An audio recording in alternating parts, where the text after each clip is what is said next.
네, 다음 주에 있을 좀 관세 데드라인 또 FOMC와 그리고 내부적으로는 대주주 양도세 이슈까지 겹치면서 오늘 시장은 좀 하락을 보였습니다.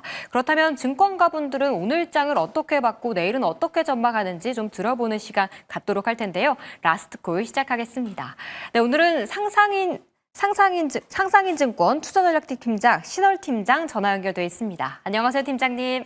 네, 안녕하세요. 네, 오늘 코스피 코스닥 나란히 1% 좀 하락을 보였습니다. 단기 조정일지 아니면 7월에 좀 장기 조정을 좀 대비해야 하는 걸지 어떻게 전망하십니까? 네, 국내 증시 오늘 장중 하락 전환 후에 낙폭이 좀 확대되면서 마감이 되었고요. 시장 금리는 만기물별로 좀 혼조세, 원달러 환율은 소폭 하락했습니다. 전반적으로 방향성에 대한 부분들을 조금 확인하기까지는 시간이 필요하다라는 생각이 좀 드는 그런 흐름들이었습니다. 먼저 코스피는 3,169포인트로 마감을 했는데요. 전 영업일 대비 40포인트 이상 하락을 하면서 전일 대비 1.27% 하락을 했습니다. 장중에는 연고점을 갱신하기도 했지만 다시 한번 지수 레벨에 대한 부담감이 커지면서 외인 기관 쌍끌이 매도 물량 출회로 레벨이 좀 내려가는 모습들 보였고요. 전반적으로 상승 동력을 물색하고 있지만 실적과 매크로 측면에서 좀 확보되지 못했다라는 판단이 들고 있습니다.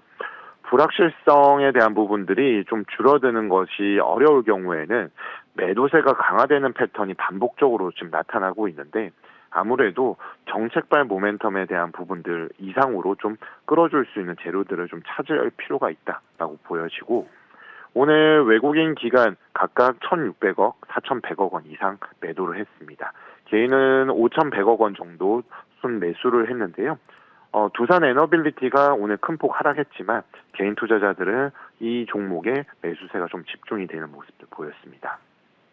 전기전자 2% 정도 하락을 했고 삼성전자, 하이닉스 모두 2.7%, 1.5%가량 동반 하락을 했습니다. 삼전이 상승세가 최근 좋았는데 오늘은 큰 폭의 하락 되돌림이 있었고 기계장비, 증권 등 대부분 업종 약세 시연을 했습니다.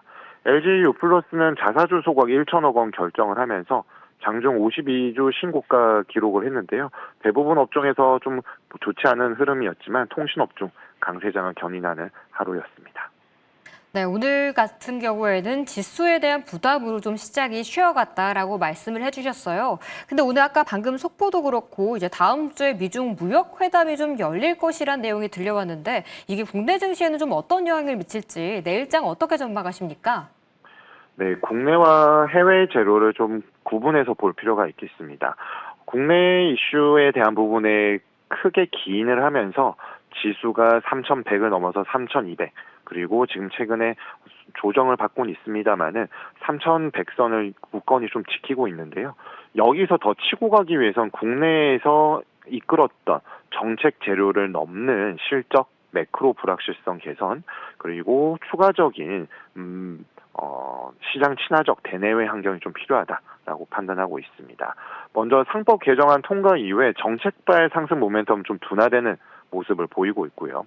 실적 시즌이 이제 개시가 되었습니다만은 좀 더 지켜봐야 되는 동시에 매크로 지표 반등까지는 다소 시간이 소요될 것으로 보여집니다. 그리고 현 시점에서는 신정부에서 세입 여건을 좀 기반을 확대하는 기조가 추진될 것으로 보여지는데 아무래도 세법 개정안 발표에 민감할 수 있는 상황에 있습니다.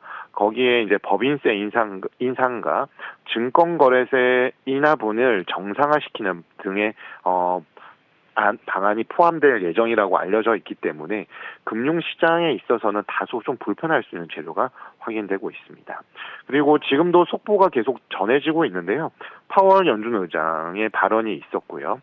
그리고 미셸 보우만 연준 부의장 역시나 발언이 좀 인터뷰가 지금 진행되고 있습니다. 라가르드 ECB 총재, BOE 총재 등 주요국 중앙은행장 연설이 있기 때문에 계속해서 좀 이목이 집중될 것으로 보여지고요.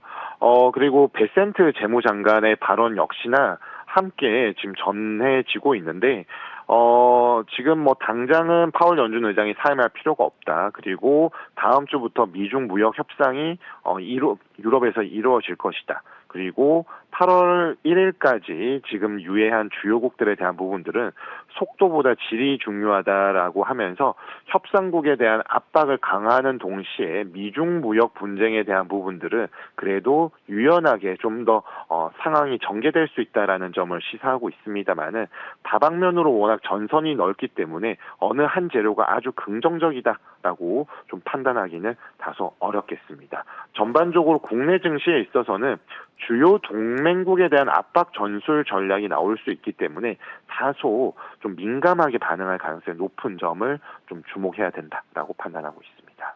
미국과 국내는 좀 구분해서 봐야 하긴 하지만 그래도 동맹국에 대한 의견에 따라서 국내 증시에도 영향을 받을 수 있기 때문에 조정도 조금은 대비해 보시는 게 좋을 것 같습니다. 네, 지금까지 신월 상상인증권 투자전략팀 팀장과 전화 연결해봤습니다. 오늘 말씀 감사합니다.